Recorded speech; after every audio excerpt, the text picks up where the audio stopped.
Well, think again. We are going to share with you some of the most surprising findings in psychology. Let us start.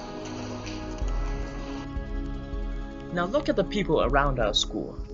How were their personalities shaped? Through genes or through parenting? 50% genes and 50% parenting, perhaps? Finding number 1. The environment shared by a family's children has virtually no impact on their personalities. How do scientists know that? Well, they look at adopted children in the same family, and they find that these children raised in the same family are no more likely to share personalities than 2 random children. Would you think that fantasies help you to achieve your goals? Well, that's actually not true. They can greatly hinder you, as shown by research. We all have fantasies, for it is a natural part of the human life to dream happy dreams about things we do right.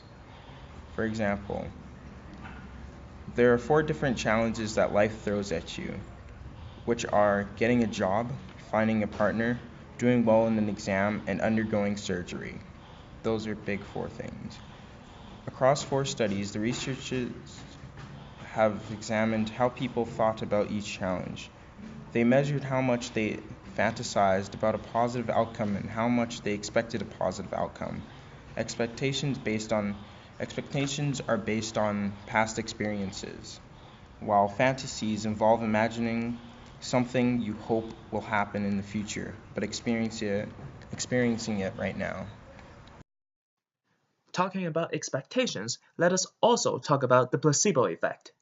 This is an amazing phenomenon where simply believing that a pill would work can alleviate your symptoms. Think of Prozac, an antidepressant. How much of its effect is actually due to a placebo effect? Finding number 3. In a meta-analysis by Irving Kirsch in 2008, he finds that most, if not all, of the benefits of Prozac are due to the placebo effect. This explains why different antidepressants have a similar effect. In another research studies done, it concretely establishes that over 40% of the effect of Prozac is due to the placebo effect. Hey, imagine you have just been given $50. You can either gamble that money and see what you get with it, or choose to not gamble and instead lose $30 of it. Which would you choose? What if instead your options were to gamble or to keep $20? What would you do?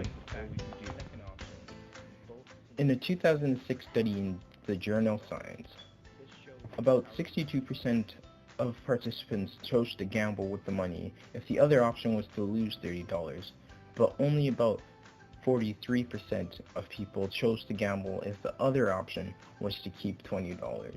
This is, of course, despite the fact that the second option in both scenarios leaves the participant with $20.